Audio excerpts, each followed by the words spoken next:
नमस्कार, मी रुशाली यादव सारंग। या बुलेटिनमध्ये आपण टॉप 9 घडामोडींचा आढावा घेणार आहोत। सुरुवातीला मनपा निवडणूक महासंग्राम संदर्भातल्या टॉप 9 बातम्या पाहूया।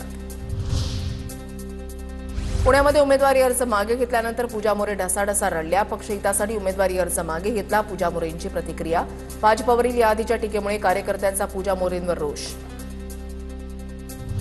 सोशल मीडियावर ट्रोल केल्याप्रकरणी भाजपच्या पूजा मोरेंची पुणे पोलिसांकडे तक्रार। ट्रोल केलेल्या भाजपच्याच कार्यकर्त्यांवर कारवाईची मागणी।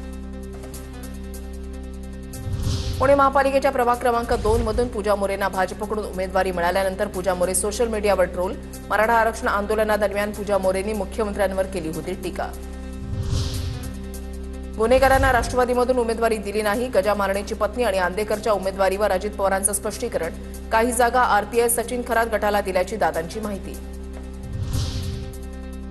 मित्रपक्षांना कुणाला जागा द्याव्यात हा त्यांचा प्रश्न। पिंपरीमधील उमेदवारीवर अजित पवारांचं वक्तव्य, तर अजित पवारांशी चर्चा करून सविस्तर बोलेन, रिपाई खरात गटाच्या सचिन खरातांची प्रतिक्रिया। उद्धव कांबळेंनी मच्छिंद्र ढवळेंचा एबी फॉर्म खाऊन टाकला। फॉर्म तोंडामध्ये टाकून कांबळे बाथरूमच्या दिशेनं पळाले। दरम्यान उद्धव कांबळे यांच्यावर गुन्हा दाखल। पुण्यामध्ये शिंदेच्या सेनेनं एकाच वॉर्डामध्ये दोघांना एबी फॉर्म दिल्यानं मोठा गोंधळ।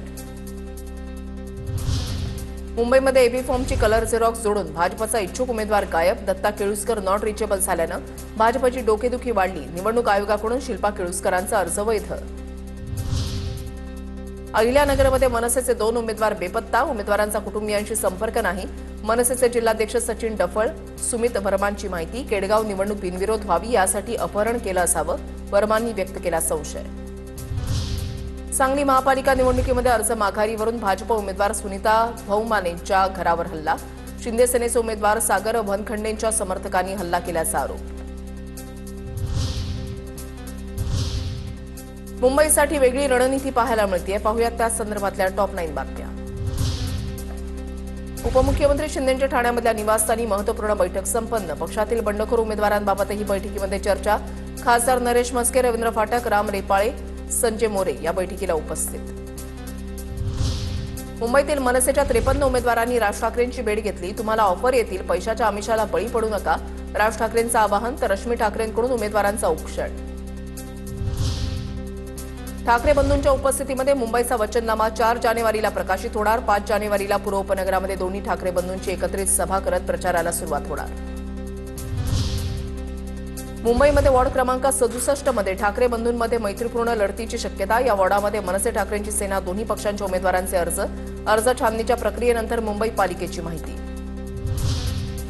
भाजपच्या माजी खासदार पूनम महाजनांवर नवी जबाबदारी। पूनम महाजनांची वसई विरार पालिकेच्या मुख्य निवडणूक प्रमुखपदी नियुक्ती। पूनम महाजन पुन्हा एकदा भाजपच्या मुख्य प्रवाहामध्ये। काही अडचणी आल्यावर माझ्याकडे धावत पळत येतात। चंद्रकांत खैरेंचा अंबादास आनंदेंना टोला, मी 97 वॉर्डमध्ये जाणार, पण रशीद मामूच्या वॉर्डमध्ये जाणार नाही। खैरे आक्रमक, उमेदवारी देताना विचारात न घेतल्याचा खैरेंचा आक्षेप। घरातच उमेदवारी दिल्यानं राहुल नार्वेकरांवर आरोप, तर राहुल नार्वेकर अधिकृत उमेदवारांना पाठिंबा देण्यासाठी उपस्थित होते। बंधू मकरंद नार्वेकरांनी आरोप फेटाळले। पैशांचा बळाचा वापर करायचा आणि निवडणुका जिंकायच्या या सर्व अधिकाऱ्यांचा सत्ताधाऱ्यांशी संबंध, ते विकले गेलेत। अधिकारी वृषाली पाटलांच्या मालमत्तेची चौकशी करणार। मनसे नेते अविनाश जाधव आक्रमक। वडाळ्यामधील वॉर्ड 200 मध्ये भाजपची डोकेदुखी वाढली। भाजपचे बंडखोर उमेदवार गजेंद्र धुमाळे बंडखोरीवर ठाम। आशिष शेलार, अमित साठमांच्या भेटीनंतर सुद्धा निवडणूक लढण्यावर ठाम। गजेंद्र धुमाळे अज्ञात स्थळी रवाना।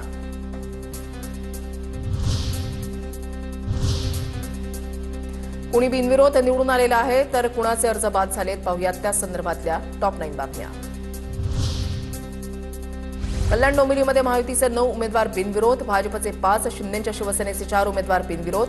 काही पॅनलमध्ये विरोधी उमेदवारच नाही, तर काही ठिकाणी सर्व विरोधी उमेदवारांनी अर्ज घेतले मागे।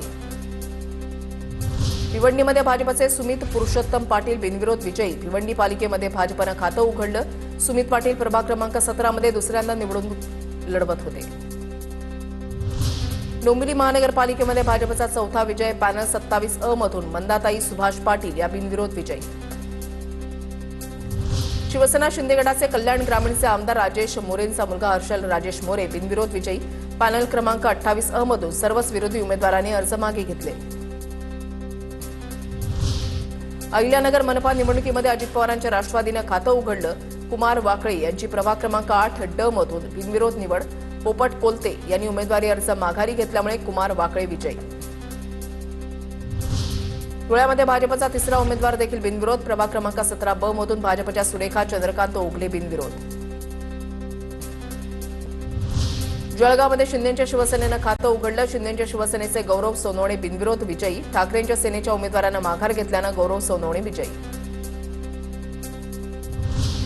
जळगावमध्ये भाजप 1 आणि शिंदे गटाचे 2 नगरसेवक बिनविरोध. भाजपच्या उज्ज्वला बेंडाळे प्रभाग 12 ब मधून तर शिंदेच्या शिवसेनेमधून गौरव सोनवणे प्रभाग 18 अ आणि मनोज चौधरी प्रभाग 9 अ मधून बिनविरोध.